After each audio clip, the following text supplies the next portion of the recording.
Ready to unlock the magic of smooth animation in Adobe Animate? First, let's set the scene. Start by creating a new Adobe Animate document. Choose your desired frame rate, such as 24 frames per second. For a fluid animation, consider the size of your stage based on your intended project. Select the rectangle tool from the toolbar and draw a shape, any color. On the stage you can use the properties pane for specific dimensions, color, or other adjustments to your shape. This shape will be your animation object. Now, let's bring it to life.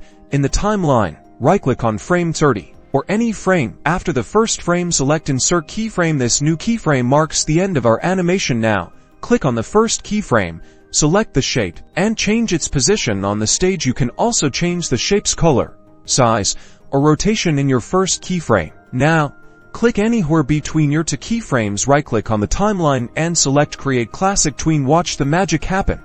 Adobe Animate automatically calculates the movement, color shifts, and other changes between the keyframes. You can test your animation by pressing the Enter key, or by going to your control bar and clicking Test Movie. To add more control, click on the motion between the first and final keyframe, and navigate to the Properties panel, and change the ease or speed that the shape travels between the keyframes. You can add more keyframes to make the animation more complex. And there you have it.